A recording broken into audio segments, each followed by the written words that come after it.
폭군 부부 얘기가 많네. 본인도 돈 벌어보신 분이 생활비 500이 얼마나 큰 돈인지를 그 나이 때 평균 돈 버는 게 세금 떼고 뭐 하면은 한 400 정도면 적지 않은 돈이야. 400 정도면 적지 않은 돈이고 근데 400에서 기본적으로 우리가 쓰는 돈들이 또 있잖아요. 왔다 갔다 뭐 자기 용돈도 쓰고 하면 그게 대충 한 100쯤 나간단 말이에요. 뭐 세금도 내고 어쩌고 하면 물론 세금 떼고 400이니까 그러면 생활비로 줄 수 있는 돈이 200도 안 돼. 실제로 그러니까 생활비가 먹어서 그냥 쓸 수 있는 돈이 한 200 정도 된단 말이야. 근데 그거에 보통 사람들이 쓰는 버는 돈에 거의 뭐 더 큰 돈을 받고 있으면서 너무 배부른 소리를 했던 거지. 그리고 그게 그냥 뭐 불로소득으로 굴러 들어오는 돈도 아니고 남편이 거의 뭐 노가다 같은 힘든 일을 해가지고 물론 정확히 무슨 일인지 모르겠지만 몸을 쓰는 일을 하는 거 있잖아요. 음. 그런데 너무 심했어. 집에서라도 쉴 수 있게 좀 해줘야지. 근데 이제 저런 상황에서도 이혼을 선택하지 않고 가족을 선택했다는 게 그만큼 이제 아이들을 생각하는 사람이겠지. 나는 입을 쓰는 일이라고. 맞아, 아내가 그랬거든. 남편 보고 밥 얻어먹는 게 다행인 줄 알아라고 그랬거든. 500 생활비 준다 그러면 삼시세끼 구첩반상으로 차려준다고 하는 사람 많을걸요? 500이면 예를 들어서 한 달에 월급 500을 받고 내가 취업을 했어. 자, 너는 오늘부터 이 팀의 요리사로 취업이다. 너는 상디다. 상디 입장에서 한 달에 500을 받아. 그러면 어느 정도 해줄 수 있겠어요? 한 300만 줘도 삼시세끼 다 차려줄 수 있을 것 같거든요? 하긴 근데 또 주말 근무에다가 뭐 하니까 주말도 일한다고 치고. 근데 평소에 점심은 안 주니까 그런 거 따지면 뭐 주말 그냥 일반 근무랑 똑같다고 치고 너무 심했어. 술만 안 먹어도 남편이 왔을 때 뭔가 같이 이렇게 얘기하고 남편 쉬게 할 수 있는 그런 체력이 남을 텐데 술에 에너지를 너무 써버리는 것 같아. 그러니까 이게 뭐 누구를 탓하겠어요. 저런 선택을 해서 결혼을 했던 거니까. 맞아, 500이 아니라도 일단 왔으면 수고했다고 하고 좀 쉬라고 해야지. 그리고 자기 엄마는 가족이고 남편은 남이라고 하는 거는 정말 불행을 자초하는 일이야. 음. 아이들이 뭘 보고 배우겠어. 근데 그래도 아이들을 위해서 결혼 생활을 유지한다는 건 좋은 거죠.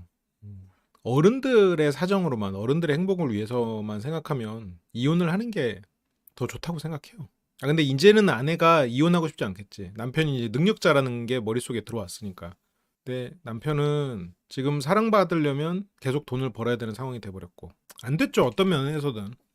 안 됐지. 그러니까 항상 폭군 남편과 다른 케이스로 사랑받지 못하는 쪽으로 스스로를 몰고 가는 사람들이 있어요. 그게 어떤 사람들이냐면 선물이나 돈으로 아니면 자기의 능력이 있는 것으로 사람의 마음을 얻으려고 하는 사람들. 폭군 남편은 그러진 않았어요. 폭군 남편은 그랬던 사람은 아니야. 근데 그런 사람이라면 폭군 아내를 홀릴 수 있겠죠. 그러니까 처녀 때라면 결혼을 하지 않은 폭군 아내 같은 사람은 내가 능력 있는 사람처럼 보인다면 현혹할 수 있겠지. 선물을 준다면, 이벤트를 해준다면. 반대로 근데 사랑받지 못해. 처녀란 말을 요즘은 잘 안 쓰나? 결혼하지 않은 사람을 뭐라고 불러야 되지?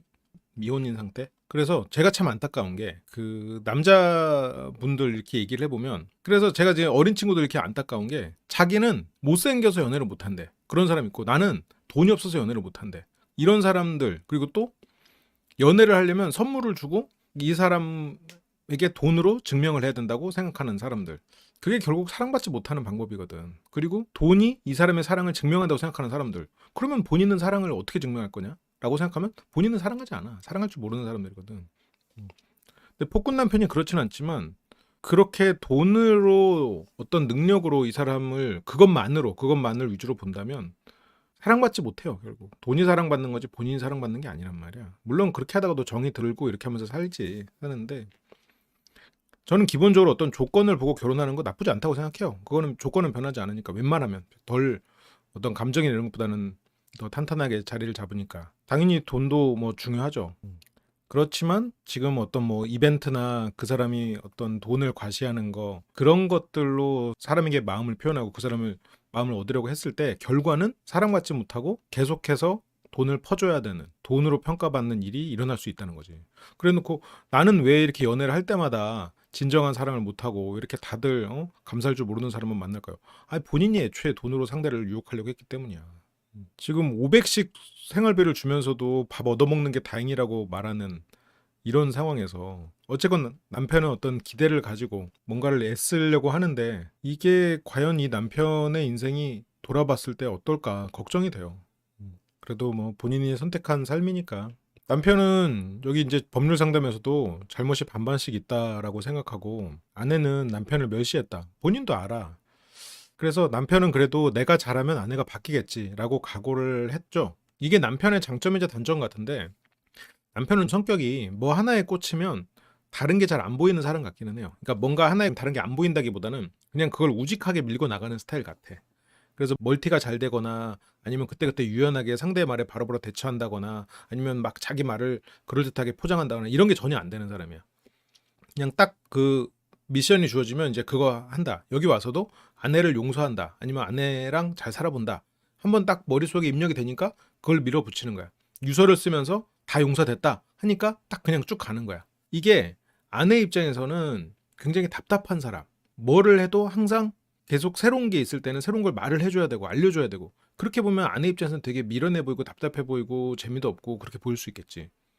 근데 그런 사람이라 지금 본 그 남편의 사업이나 이런 게 지금 이렇게 잘 유지되고 있겠지. 그냥 계속 했던 거 자기가 해오던 거를 꾸준히 해가면서 살아가고 있겠지. 그 밖에서 그 한 달에 어쨌건 뭐 거의 뭐 1,000만 원 돈을 이렇게 몸 쓰는 일로 그런 사업으로 벌 텐데 기본적으로 불안도가 굉장히 높고 체력도 굉장히 많은 체력을 소모하고 올 텐데 집에서 그렇게 잔소리를 듣는데 멘탈을 유지할 수 있는 사람은 과연 있을까? 근데 물론 남편은 거기에서 폭력적으로 나온 건 당연히 문제죠. 거기서는 지가 나오고 이혼을 그냥 했으면 돼. 근데 그렇다고 뭐 이혼을 쉽게 할 수 있는 건 아니죠. 애들도 있고 하니까. 그래서 아내가 멸시 무시한다. 아내는 무시를 했죠. 그런 면 때문에. 남편이 좀 부족하다. 부족한 사람이다. 말도 안 통하고 어디 가서 뭐 사람 구실이나 하겠나. 이런 생각으로. 그쵸. 넌 잘하는 게 없다. 못생겼다. 네가 해봤자 그거지. 아, 이런 말을 들으면서 아니 남편 못생기지 않았는데 별로 지금 잘하는 게 없다라기에는 지금 남편은 예전에 둘 다 같이 뭐 맞벌이로 할 때도 남편이 3배로 물론 사람의 가치가 돈으로만 다 환산되는 건 아니지만 무조건 잘하는 게 많으니까 그 정도 돈을 버는 게 아닐까? 네가 해봤자 그거지라기에는 남편이 되게 잘하고 있는데 그래서 그렇게 이제 모멸감을 느끼고 욕과 폭력이 나올 수밖에 없게 그렇게 제공을 했는데 이제 여기서 이제 변호사님이 되게 중요한 얘기를 해요. 아무리 그랬다고 하도 그렇게 막 끌어당기고 그랬어도 폭력은 폭력이다. 폭행이다. 그래서 아무리 뭐 원인이 그쪽에 있든 어쨌든 폭발할 수밖에 없다라고 해도 그거는 다 문제라는 거죠. 근데 여기서 변호사님이 내는 퀴즈가 나는 굉장히 신기했어요. 그러니까 이 퀴즈를 내는 순간 답을 알았는데 다툼이 밥 먹다가 싸워가지고 상추를 던졌어. 상추가 상대한테 안 닿았어요. 근데 그래도 그게 이제 폭행이라는 거지. 물론 저게 뭐 엄청 큰 죄는 아니지만 그게 법적으로 내가 이 상추를 상대를 맞출 의도로 던졌으면 상대가 맞지 않았어도 그 폭행죄가 성립한다는 거죠. 물론 저걸로 뭐 죄를 받지는 않겠지만. 그래서 상추를 던지면 닿지 않아도 폭행이래. 이렇게 폭행의 범위가 넓군요. 그래서 위협만 가해도 폭행죄. 그리고 뭐 볼펜으로 뭐 찌르려고 했던 뭐 그런 거는 뭐 특수 폭행이 될 수 있다. 그래서 남편의 일단 그 문제는 특수 폭행인 거지. 아내는 여기서도 거의 뭐 변호사 이게 편집돼서 그렇지 변호사가 살짝 자꾸 해명하려고 들어. 그러니까 제가 그런 게 아니고요. 법이 그래요. 그러니까 아내가 막 자기의 억울함을 호소해. 제가 그동안 했던 건요. 아니 한 달에 500씩 받으면서 그랬으면 받을 만큼 받았지. 한 달에 생활비로 500씩 받으면서 지냈으면서 그걸 가지고 막 기여도를 자기가 60%다. 그리고 자기의 어머니 아니 본인 어머니가 뭘 얼마나 기여했어 애 키울 때. 그때 싸우고 그때도 나가고 결국 남편이 가가지고 울면서 돌아왔는데 남편 그것 때문에 괜히 일이라도 못하면은 더 문제였지. 그래서 아내는 결혼이 깨지게 된 가장 큰 계기는 욕설이다. 근데 이게 잘못 생각하고 있잖아. 남편 욕이 문제야. 다 남편 욕이 문제고. 한 달에 생활비로 500씩 받고 있었대요. 완전 액자식 구성이지. 남편이 능력자였어. 아니 나는 아내가 너무 무시해가지고 지금 능력이 없나? 나는 그 생각을 솔직히 이제 입 밖으로 꺼내진 않았는데 이게 막 능력이 없어가지고 그 밖에 나가도 뭐 한 달에 막 거의 뭐 기초수급 정도로 벌어 와가지고 지금 아내가 저렇게 남편을 무시하나? 나 솔직히 속으로 그렇게 생각했었거든. 근데 겁내 능력자야. 그래서 뭐 위자료 청구가 가능하다. 근데 내 행동이 상대의 유척을 희석하는. 그러니까 여기서도 변호사가 아내한테 너도 잘못이 있다. 너도 잘못이 있다라는 말에 이제 아내는 표정이 이제 슬슬 안 좋아지기 시작하지. 근데 물론 뭐 아이들한테는 엄마가 있어야 되겠지만 남편 입장에서는 한 달에 500이면 아이들 키우는데 500을 다 풀로 쓴다라고 하면 지금보다 더 좋은 환경에서 아이들을 키울 수 있는데 뭐 아이들 등하교 시켜주고 그리고 뭐 저녁에는 뭐 자기가 밥 차려준다고 치고 그리고 저녁에 뭐 선생님까지도 쓸 수 있겠는데 그래서 여기서 아내 쪽 변호사님은 아내의 유책이 동등하거나 그렇다. 그러니까 폭행 증거 추가 시에는 위자료가 청구 가능하다. 아내는 여기서도 울컥했대. 아니 법이 그렇다는데 뭐 본인이 울컥하면 뭐 어떡하라는 거야. 그래서 인정할 수가 없어서. 이게 뭐 법이고 뭐고 없어. 일단 내가 피해자고 내가 억울하고 나만 억울하고. 그러면서 술을 많이 마시게 된 것도 9년간 결혼 기간에 미치지 않고서야 그런 소리를 들은 거. 자기가 들은 거 결과만 생각한단 말이야. 근데 이거를 우리가 잘 생각해야 돼요. 우리는 항상 어떤 문제가 있을 때 결과만 보고 내가 피해자라고 생각하는데 물론 내가 가해자다 내 잘못도 있었다라고 생각까지는 안 해도 되는데 이 상황을 바꿀 수 있는 방법은 있어요. 있을 수가 있어. 하루 4병이면 10,000원, 안주값 대충 2만 원치면 한 달에 하루 3만 원, 한 달에 90만 원 정도가 술값으로 나가고 있구나. 근데 아내분이 그 소주가 아니라 그 청주 같은 걸 마시던데 청주 둘에 소주 한 병 일단 500 생활비에서 100은 술값으로 나가는 거지. 냉장고에 그렇게 술을 쌓아놓고 먹을 수 있는 것도 실은 남편 덕이지. 뭐 어디 가서 뭐 밥도 못 얻어먹는다 소리 들을 사람은 아니네. 전혀 아니야. 그래서 남편 때문에 마신 술이 유책이 된 걸 인정할 수 없다. 뭐 뭔들 인정할 수 있겠어. 그러니까 아내는 지금 남편하고 이혼하면 자기는 더 잘 살 거라고 생각하는데 지금 어떻게 하면 남편 같은 사람을 만날 수 있을까? 그 생각을 좀 해봐야 될 거야. 아마 본인도 깨달았을 거야. 남편 연봉 듣고 지금 뭐 술을 당장 줄이지 못하는 아내, 음주를 저렇게 하는 사람이 뭐 둘 다 이혼한 상태라고 치고 아내 여기서 이제 아내분은 진짜 냉정하게 말해서 매일 술을 마시는 사람과 결혼할 사람은 없어요. 뭐 결혼한 사람이 매일 술을 마신다 그러면 이해를 할 수 있는 사람은 있지. 근데 매일 술을 마시는 사람하고 결혼할 사람은 세상에 없어. 근데 이 사람이 예를 들어서 남편은 과묵을 넘어서서 말을 못 한다고 쳐봐요. 그냥 언어 기능이 상실해서 그냥 말을 못 한다고 쳐봐. 그래도 한 달에 500씩 주는 능력자 일 그렇게 해서 자기 구실 하잖아요. 줄을 서. 그런 사람은 말을 못해도 심지어 말을 못하는 것도 아니고 그러니까 언어 기능이 없어도 근데 지금 아내는 그러니까 이게 지금 아내가 정말 현실 파악을 좀 해야 될 것 같아. 그래서 지난 세월 묻어두고 지금 상황만 보자고 하면 그러니까 여기서도 변호사님이 좀 난감해. 아니 나는 지금 법을 얘기해주고 있는데 자꾸 뭐 나한테 우기니까 아니 뭘 법 앞에서 본인이 억울하니 어쩌니 자꾸 뭐 우기고 있어. 나는 그냥 알려주는 건데 뭐 지난 세월 뭐 어떡하라고 그래서 뭐 내가 갚아줘? 그리고 지난 세월 억울한 건 본인만도 아니고 남편도 한 맺혀 있더만 장모님한테. 근데 본인은 계속 우리 엄마고 너는 남이고 이렇게 해서 한 맺히게 해놓고 결과만 내가 당한 것만 생각하면 뭐 어떻게 하라는 거야. 변호사도 그래서 답답하지. 지금 아니 뭐 내가 그래서 무슨 말을 해줘야 되는 거야 이런. 그래서 여기서는 뭐 위자료 100% 가져올 수 있는 거니까 이러면서 위자료 생각하는데 그래서 아내는 지금 그 생각도 하는 거야. 술 이런 거 깔끔하게 주고 내가 술을 끊고 욕설 폭언 난무하면 위자료 100% 이거 해봤자 1,000만 원이에요. 여기 뒤에서 1,000만 원 정도라고 했어. 근데 본인은 한 달에 지금 500씩 받는 사람이 위자료 1,000만 원 때문에 지금 뭐 이런 걸 한다는 게 이상하잖아. 남편은 집도 다 준다 그랬어. 그치 남편도 나름대로 돈을 모으고 있겠죠. 그래서 위자료는 뭐 얼마까지 될까요? 그래서 위자료는 1,000만 원까지 가능하다. 지금 남편 입장에서 1,000만 원? 줄 수 있어요. 그렇게 큰 돈 아니야. 내가 마음 편할 수 있으면. 이게 남편이 한편으로는 그러니까 저렇게 자기 사업하면서 저 정도 이제 버는 사람이 저런 대우 받고 실은 못 살아요. 원래는 안 살아. 근데 남편이 특이한 거지. 어떻게 보면 아내가 뭐 운이 좋다고 할까? 좋은 결혼을 한 거죠. 그래서 조정으로 들어가면 그 이상을 얘기하고 끌어오는 건가요? 그래서 남편 정말로 이혼으로 간다 그러면 남편이 뭐 뒤에서 보면 뭐 8대 1을 준다 어쩐다 얘기하는데 뭐 안 줄 수도 있겠죠. 실제로 의원이라면. 근데 애들을 위해서 남편은 줄 것 같아. 줄 사람 같아요. 근데 보면은 아이들과의 시간도 남편도 꽤 보내는 것 같거든요. 그러면 아이들을 위해서는 둘이 같이 사는 게 맞긴 하지. 와이프가 사회생활을 나는 해야 된다고 봐요. 아무리 남편이 돈을 많이 벌어도 와이프가 사회생활을 하고 남편이 버는 돈 그 생활비에서 한 3분의 1 정도는 그냥 뭐든 투자는 좀 위험하니까 그냥 뭘 사놓든 아니면 저금을 하든 그렇게 그냥 지금 남편이 자기 나름으로 하고 있겠지만 그런 거를 한 뭐 150 정도 아내가 나가면 150 정도 번다 이 정도를 목표로 해가지고 150도 큰 돈이거든요. 그리고 그 150 정도는 뭐 어떻게 배분을 하든 그거를 노후 대책으로 노후 대비로 뭐 아이들 나중에 뭐 대학 가거나 뭐 결혼하든 이럴 때를 위해서라도 이렇게 들어놓는다거나 그렇게 난 해야 될 것 같아. 솔직히 한 달에 생활비 500이면 정말 많이 쓰는 거잖아요. 한 달에 생활비 500은 진짜 크게 많이 쓰는 거지. 여기 차가 세 대야. 그리고 이분이 이게 진짜 완전 액자식 구성이었는데 아파트 가격은 뭐 안 나오지만 차가 세 대, 트럭 두 개 대형차. 처음에는 그냥 트럭 타고 나가고 그런 걸 보여서 이걸 본인 그 사업인지 몰랐지. 아내가 또 너무 무시하고 막 어디 가서 뭐 밥 얻어먹는 걸 다행으로 생각해? 이런 말 하니까 능력이 그렇게 없나? 이렇게 생각했지. 그래서 재산 분할은 이제 아내는 자기가 60%는 자기가 기여했다.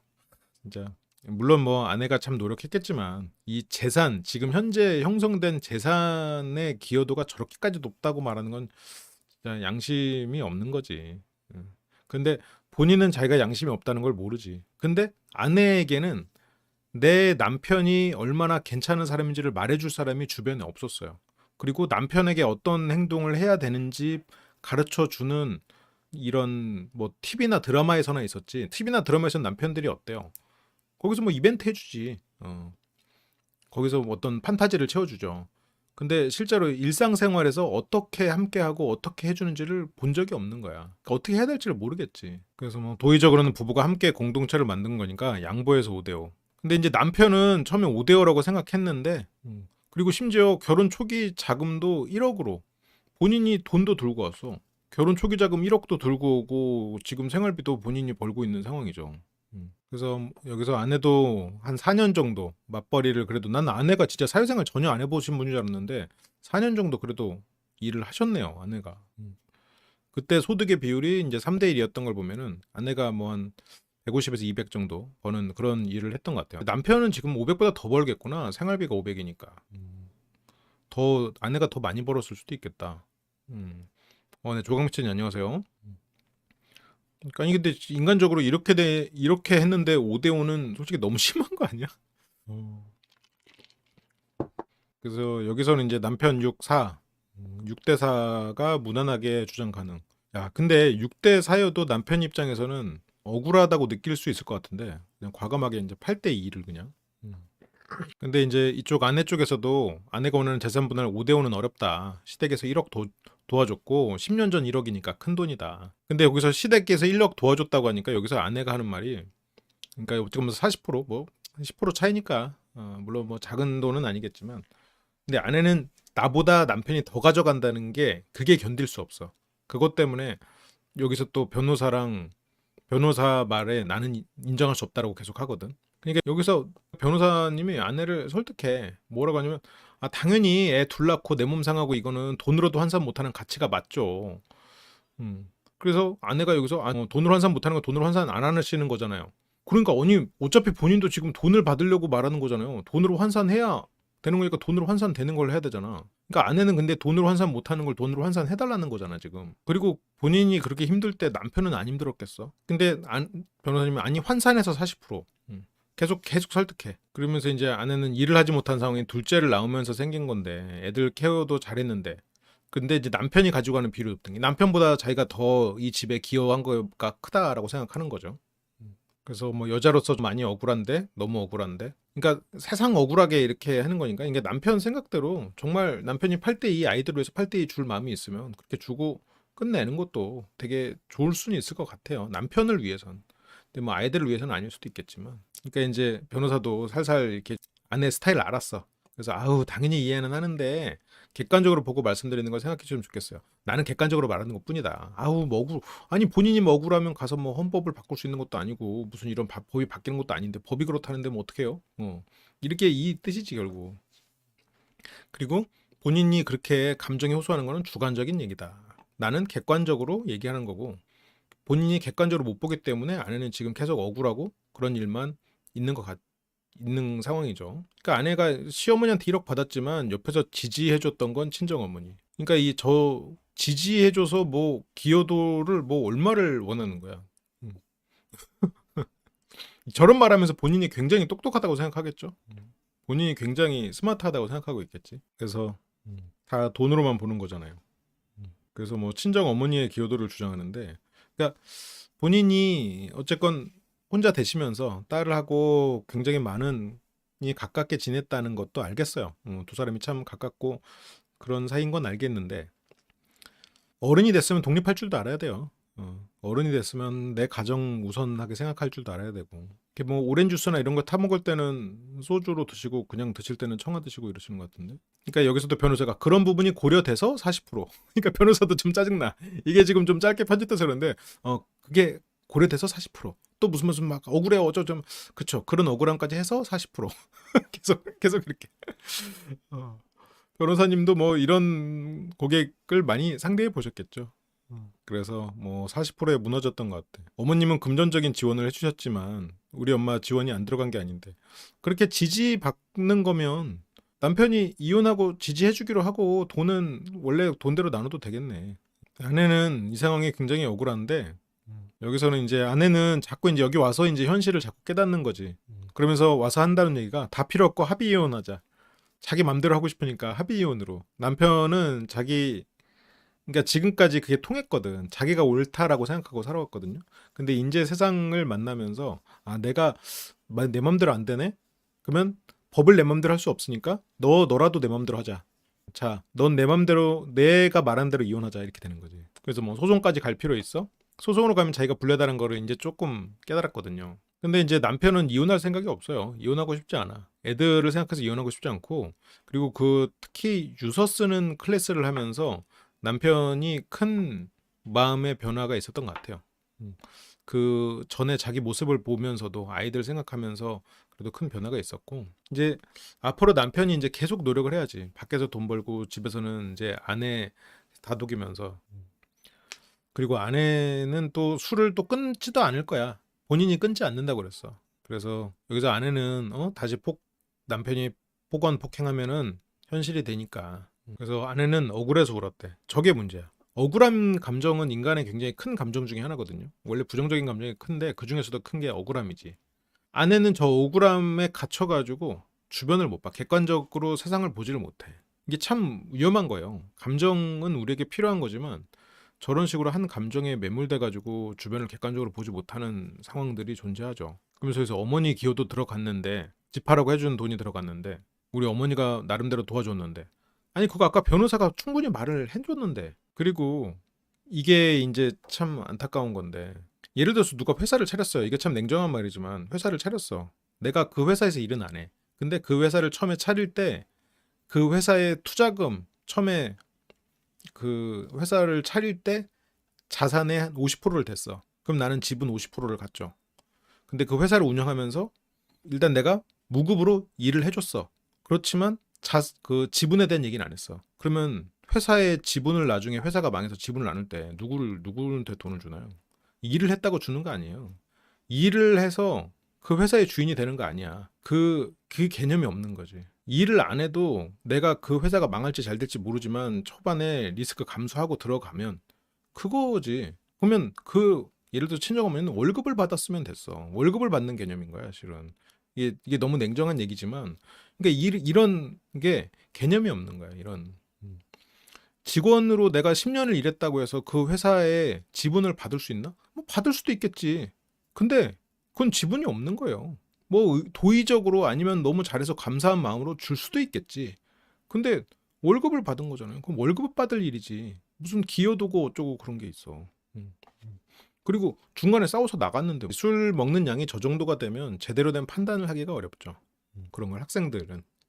내가 그 주인의식을 갖고 회사에 일을 한다 하면 내가 회사의 주인이 되는 줄 알지. 회사가 직원들의 것인 줄 알지. 회사는 기업가의 꿈을 이루는 곳이에요. 기업가의 꿈이 직원들의 꿈을 이루는 거라면 직원들의 꿈을 이루는 게 되겠지. 그래서 임원들은 기업가 사장이나 회장의 말을 새겨 듣고 그거를 조직에 퍼뜨리는 일을 하는 거야. 그래서 시간을 우리는 파는 거예요. 거기서 그 일할 때는 시간을 파는 거야. 내 시간을 사주는 거고 그쪽에서. 아내는 뭐 그런 개념이 없는 거지, 그러니까. 그러니까 이게 지금 회사 운영하고 있는 남편 입장에서는 저게 뭔 소리여. 뭐 가당키나 한 소리냐 이렇게 생각이 되는 거지. 그래서 내가 장모님이랑 결혼한 게 아니다. 그럼 나도 오빠 엄마랑 결혼한 거 아니잖아. 아니 돈 1억을 받았잖아요. 그걸 뭐 말이라고 해. 지금 똑같이 결혼 안 한 거지. 근데 1억을 받았잖아요. 1억이란 투자금이 들어왔잖아요 지금. 근데 어느 정도 말이 통해야 설득이 돼요. 이게 이 정도로 저거를 지금 같은 논리라고 생각하는 정도의 사람을 설득할 자신 없어 나도. 그러니까 이게 아내는 정말 이 말도 많이 하고 그리고 스스로 되게 말도 잘하고 그런다는데 기본적으로 논리가 약해요. 왜냐면 근데 논리가 약한 이유는 너무 주관적이라 그래. 그래서 여기서 아내가 줄줄줄 또 얘기하거든요. 어쨌든 삼자가 아니고 어머님이 준 돈이고 그건 재산상에 포함된 거고 그래서 기여도가 떨어진 거라고 그 얘기를 하고 있는 거라고. 아니 그 기여도라는 건 어쨌건 돈에 대한 기여도니까 돈의 형성의 기여도는 지금 10억이 있는데 투자금으로 1억을 받았으면 그 1억을 투자한 사람 그 사람에게 기여도가 높은 건 당연하죠. 그 중간에 일을 했던 사람은 월급을 주는 거고 그리고 그 사람이 재산 형성에 기여를 했다? 물론 했겠지만 초기 투자금만큼 기여도가 큰 경우 없어요. 그 돈 얘기를 하면서 자꾸 저런 얘기를 하니까 그래서 저렇게 말을 막 빨리 하는데 이게 억울하기 때문에 말을 막 빨리 하는데 생각을 해야 돼. 객관적으로 생각할 수 있어야 돼. 감정적으로 생각하면 지금 여기서 본인이 틀린 말을 하면서 왜 틀린지 모르잖아요. 자기가 맞다고 생각하거든. 그러니까 변호사 앞에서는 결국 억울해하고 여기서 쏟아내고 있단 말이에요. 법적인 분할 얘기를 여기서 뭐 억울함을 토로해서 뭐 어떡하는 얘기야. 근데 물론 그건 있어요. 아내의 억울함이 너무 오랫동안 쌓여 있어서 그런 부분을 좀 풀어주고 아내가 좀 다시 정신이 돌아오고 술도 끊고 그러면서 이제 두 사람이 좀 잘 지낼 수도 있겠다. 그러면 참 좋은데 아내가 그렇게 되려면 정말 어떤 행복한 가정, 어떤 노력을 끊임없이 해야 돼. 왜냐면 아내는 기본적으로 그런 행복한 가정 안에서의 어떤 구성원의 모습을 학습하지 못했어요. 학습이 뭐야? 기본적으로 장착되지 않았어. 보통 사람들은 이게 집에서 꼭 행복까지 아니어도 그냥 평범하게 그냥 이렇게 그냥 사는구나. 근데 그게 장착이 안 돼 있어, 지금. 그러면 본인이 머리로 노력을 해가면서 아, 이렇게 하고 저렇게 하고 이렇게 좀 배려도 하고 이렇게 해야 되는데 나는 거기다 억울해. 기본값도 안 잡혀 있는데 노력도 안 해. 그러면 계속 제로로 남아 있는 거지. 그치? 집 팔아서 엄마 돈 1억 갚고 나누자. 그리고 그 동안에 쌓였던 이자까지 쳐가지고 나누면 지금 아내한테 갈 거 되게 적어질 텐데. 아내가 지금까지 자기가 너무 피해자라고 생각하는 거지. 그러니까 이제 남편은 여기에서 굳이 말싸움하지 않습니다. 장모님의 기여도라는 말 이해할 수가 없어요. 제 기여도는 어떻게 계산하는지 참 되묻고 싶네요. 그렇게 한참 동안 억울함을 토로했는데 이제 남편은 이제 맨날 저런 거 들어줘야 돼. 정말 언제 쉬겠나. 그렇게 이제 최종 조정 전에 아내는 친구한테 전화를 걸어가지고 뭐 모든 걸 다 그만두고 싶다 이런 마음 들더라. 근데 남편은 싸우는 것만 빼면 솔직히 나는 다 만족하는데 진짜 싸우는 것만 빼면 만족을 하면 술 먹고 애들 앞에서 저녁 내내 술 먹는 건 그거를 만족한다니. 내 아내는 남편이 변할 거라고 생각하지 않아. 아니 지금 남편이 변하는 게 문제가 아닌데 그래서 아내는 자기 입으로 나는 피해자인 거예요. 아니 어느 피해자가 그렇게 뭐 30분씩 잔소리를 하고 500씩 받아가면서 30분씩 잔소리를 할 수 있는 그리고 자기 취미생활 안 한다고 어쩐다 막 불행하다 하지만 취미생활이 술 마시는 거잖아요. 취미생활 다 하고 그럼 누가 그래. 뭐 아내는 이 남자를 믿어도 될까? 그러니까 저게 문제라니까.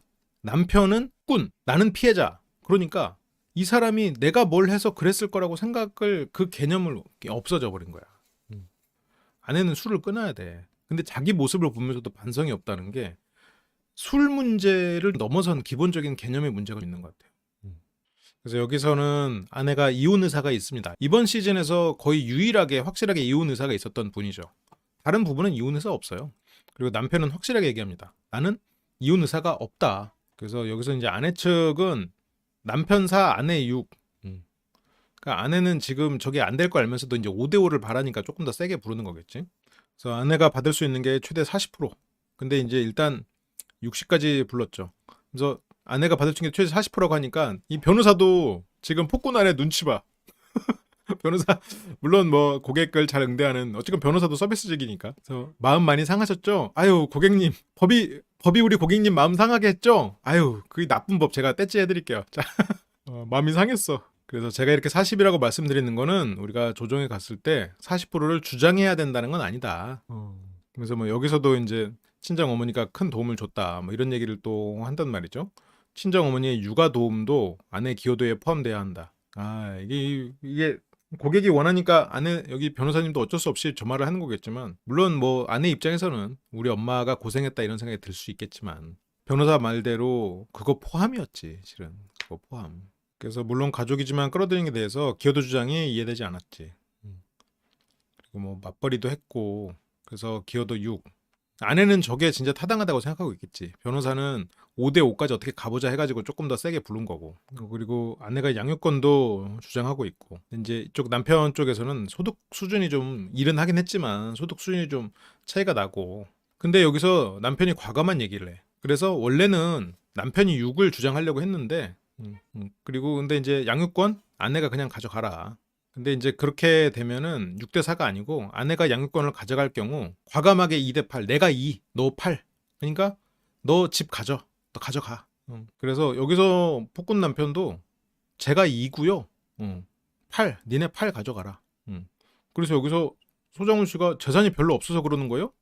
근데 아니야, 재산 많아. 왜냐면 남편이 지금까지 벌어놓은 돈이 있으니까, 벌러오던 돈이 있으니까 재산이 적지 않단 말이야. 이혼 선배랑 집단 상담을 하면서 아이들을 생각하라는 말을 들었거든요.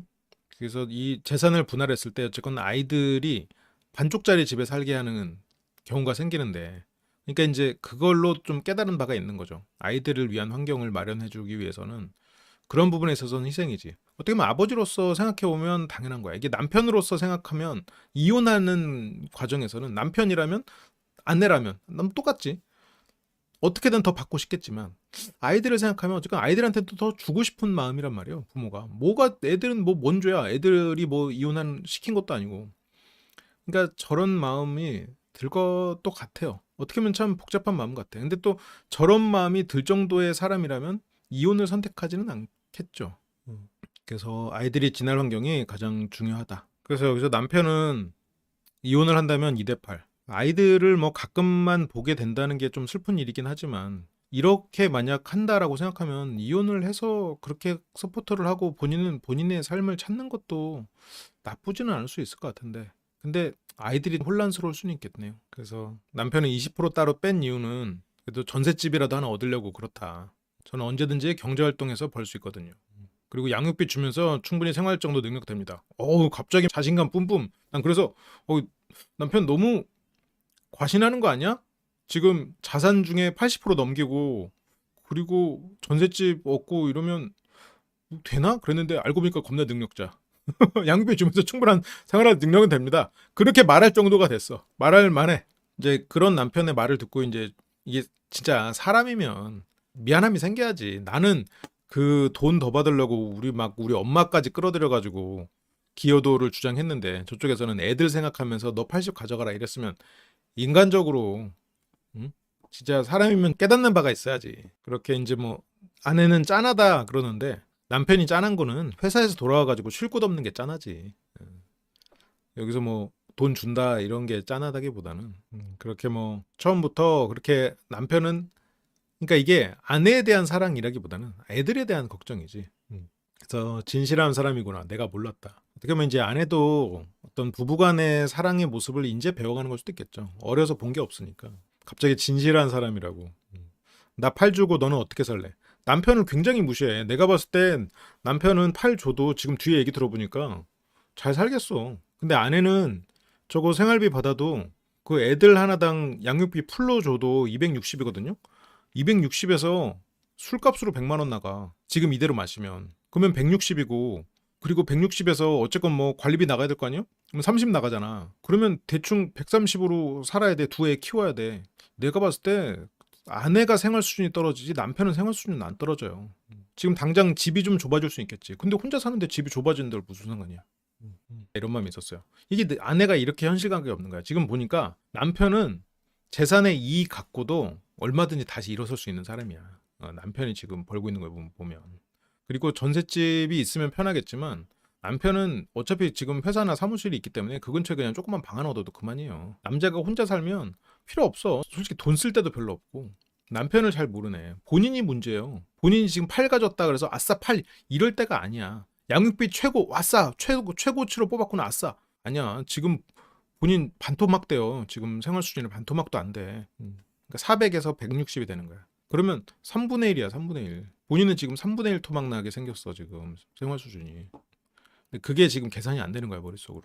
그래서 뭐 아내는 감동했다고 하는데 그래서 재산 분할 2대 8은 굉장히 처음이고 그러면서 여기서 이제 양육비를 주장하려면 남편 소득을 알아야 되는데 소득이 지금 사업이다 보니까 잘 몰라 아내가. 남편이 어느 정도인지를 잘 몰라.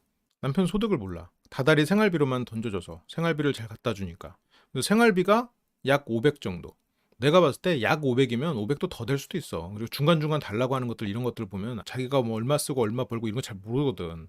현실 감각이 별로 없어. 현실 감각이 있으면 지금 남편이 어느 정도 규모의 사업인지 이런 개념이 있을 텐데 없어. 감정적이야.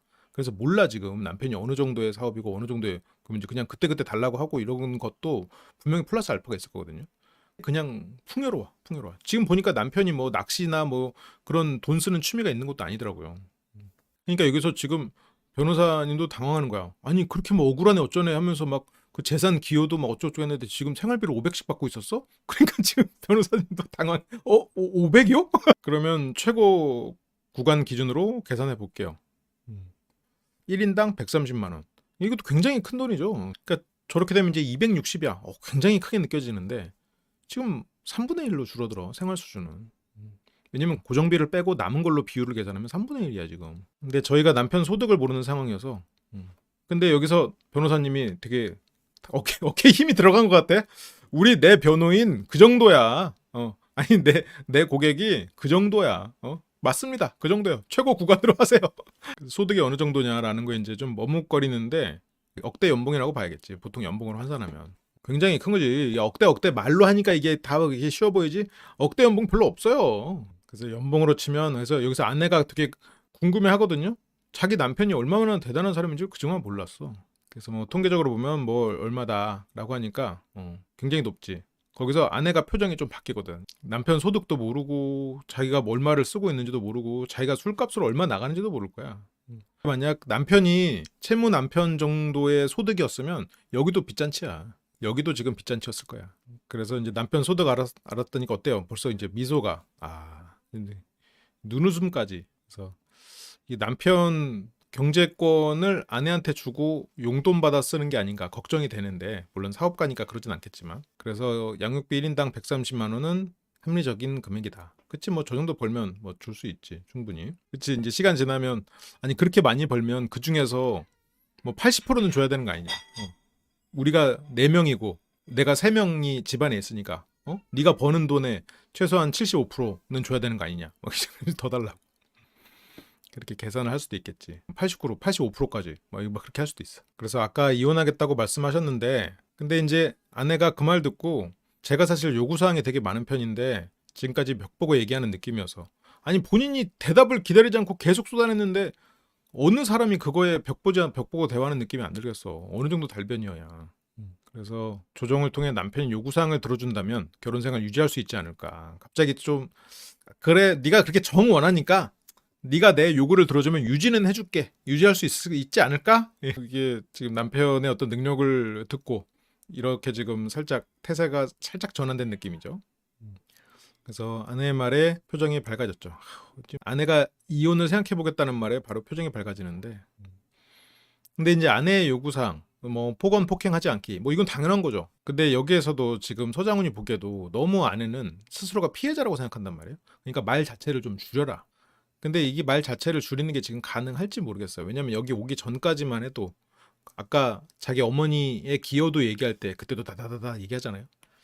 그거를 이제 스스로 객관적으로 보고 컨트롤을 해야 되는데 지금 객관적으로 보는 게 힘들어 지금. 그래서 굉장히 큰 노력이 필요하죠.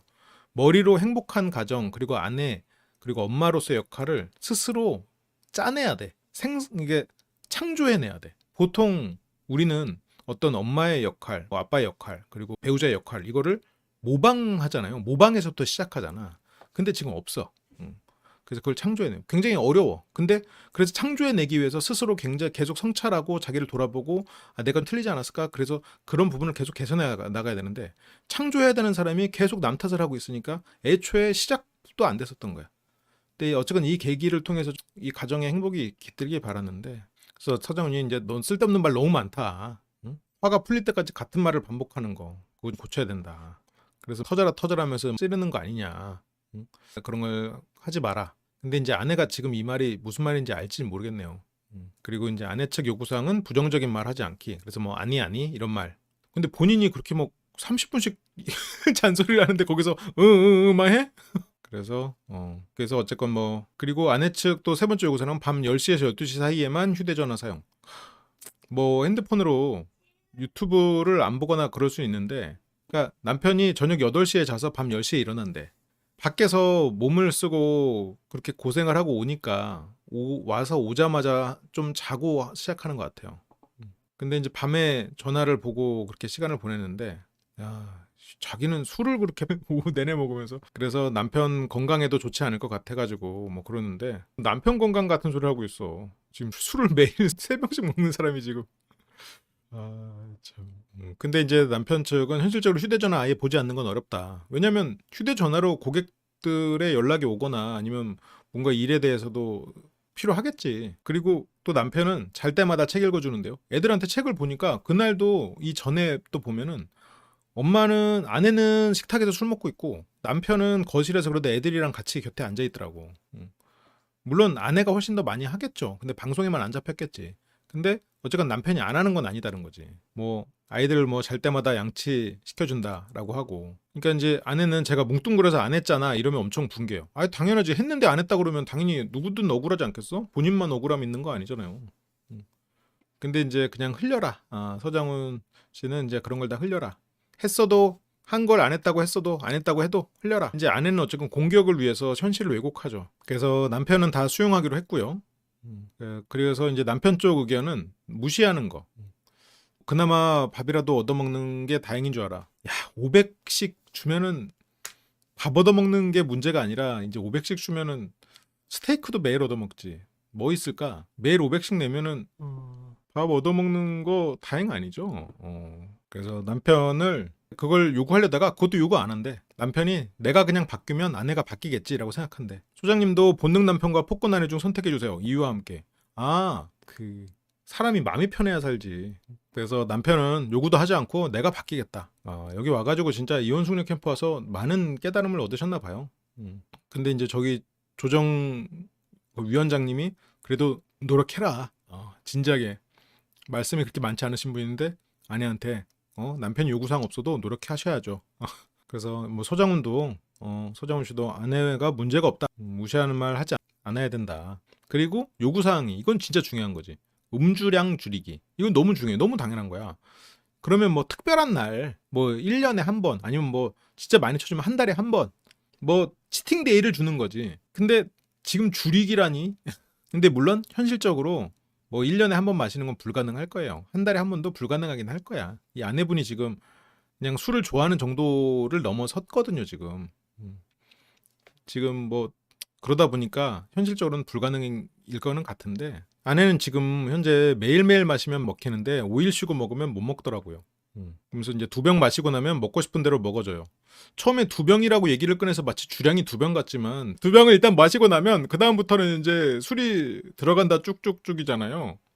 근데 이제 중간에 쉬었다 마시면 더 못 먹더라. 그래서 며칠 쉬었다 먹으면 이게 쉬었다 먹었다 하면 자기 주량이 이제 줄 거라는 얘기잖아요. 그래서 못 마실 때는 한두 병. 근데 이제 지금 하루에 청주 2병, 소주 1병. 여기서 변호사님은 청주 2병만 마시는 줄 알았는데 청주 2병에 소주 1병을 마시고 있어요. 지금. 그래서 음주를 안 하시겠다고 약속할 수 있어요? 여기 조정장님이 물어보시는 거예요. 조정장님 사고방식으로는 그래 애 둘 키우고 지금 뭔가 의지를 다지고 나왔고 남편한테 그렇게 요구했으니까 술을 안 마시겠다고 하겠구나 라고 그냥 그렇게 생각했어. 하지만 지금 그런 상식의 수준이 통하지 않죠. 아니 저희가 그러면서 변호사님이 말하려고 하는데 본인도 민망해. 그래서 지킬 수 있는 약속이 무엇보다 중요한 거 아니겠습니까? 지금 변호사님이 혓바닥이 길어졌잖아요.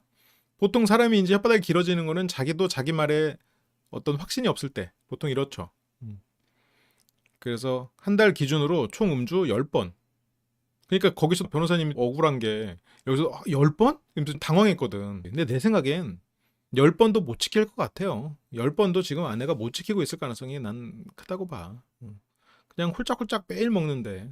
근데 이제 아내는 이것도 지금 협상이라고 생각하고 있는데 한 달에 열흘로 음주 횟수 한 달에 10번.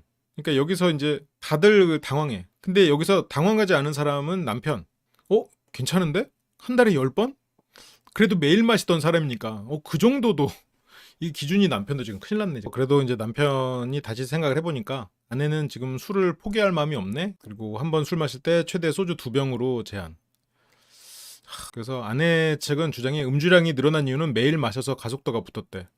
그래서 음주 주기를 줄이면 음주량도 줄어들 것이라고 주장하는데 이게 기본적으로 이성적이지 않아. 그러니까 서장훈 씨도 개입을 해가지고 아니 그걸 지금 조정이라고 들고 왔냐 지금? 한 달에 10번? 그러니까 지금 변호사님도 고개를 못 들어 고개를. 여기서 지금 서장훈 씨가 그래서 변호사님을 막 혼내거든요. 응? 제가 이런 말씀 오늘 처음 드리는데 진짜 우리 변호사님 실망이네. 근데 이거는 진짜로 변호사를 혼내는 걸까요? 아니지. 이거는 폭군 안에 들으라고 하는 소리야. 폭군 안에 혼내는 거야. 아니 이걸 조정사항이라고 가져왔냐? 이걸 변호사라는 분이 이걸 조정사항이라고 가져왔어요? 근데 여기 변호사님도 설득하려고 했어. 근데 자꾸 안 되니까 아유 저도 억울하시겠지만 그거 합쳐서 40. 그거 합쳐서 이것만 몇 번을 했었고. 한 달에 조정상이라고 한 달에 4번. 한 달에 4번만 됐어도 어떻게 이해하겠는데 지금 한 달에 10번? 막 이러면서. 근데 지금 여기 아내는 서장훈 씨가 자기한테 막 뭐라고 할 때는 엄청 억울했었거든. 지금 근데 변호사한테 뭐라고 하니까 지금 물론 남편이 아까 2대8에서부터 좀 기분이 풀리긴 했지만 지금 그거는 기분이 덜 나빠. 자기가 직접 비난받지 않는다고 생각하는 거거든. 근데 이제 아내는 지킬 수 있는 약속. 아이들 생각해서 좀 음주 줄이자. 알았어요. 그러면 주 2회. 한 달에 2번 줄였어. 한 달 10번이나 주 2회나. 지금 이걸 지금 줄인다고 줄이는 거야? 이거 진짜 너무 심한 것 같아. 그래서 뭐 주 1회로 줄여보라고 하는데 아내가 주 1회로 과연 줄일 수 있을까? 그러면서 여기서 뭐 음주 양은 자유롭게 하는 거냐. 그래서 집에서 음주할 때는 최대 2병까지 허용. 조정장님이 보다 못해 이제 나서서 그만 말하고 바깥에서는 모르겠고 집에서는 일단 2병까지만 먹어라. 그래서 주사 부리지 않는 선에서 자유롭게. 그래서 주 1회를 시작으로 점차 줄여봐라. 근데 남편이 나를 사랑하고 있다. 그리고 나는 더 이상 억울하지 않다. 행복하다. 이거를 계속 머리에 두면 술에 대한 의존도는 좀 내려갈 수 있을 거라고 봐요. 그러려면 아내는 지금까지의 자신을 반성하고 돌아봐야 돼. 그래야 남편에게 감사할 수 있겠지. 그래서 남편에게 감사하고 지금 자기 인생이 축복받았음을 어쨌건 이거는 진짜 내가 전생에 무슨 복이 있어서 이런 가정을 이뤘나 라고 생각하면서 반성하고 감사해 하면서 살면 술이 줄어들 거예요. 그러면. 근데 이제 문제는 아내는 억울하단 말이야. 응? 자기만 억울하단 말이야. 그러면 이제 못 줄이지. 또 술이 또 늘지 다시. 남편이 원래 요구하려고 했던 거는 남편은 하루에 한 병 매일 먹어도 되는데 하루에 한 병만 먹어라를 제안하려고 했어요. 그렇게 이제는 진심이 조금 보인대. 그래서 밖에서 고생하는 거 무시하고 인정해주지 못해서 미안했다. 오늘 금액을 들으니까 무시할 만한 금액이 아니죠. 뭐 돈으로 사람을 평가할 수는 없겠지만 아내는 그런 부분을 좀 높이 평가하는 사람이니까 그렇게 또 아내의 그 말 듣고 또 감동해서 눈물이 그렁그렁 하는군요. 참. 그래서 남편은 제가 잘못했던 것들 정말 많이 도움이 됐고 나오길 잘한 것 같다. 남편이 저런 모습으로 계속한다면 아내도 서서히 회복이 되겠죠. 빨리 되면 좋겠어요.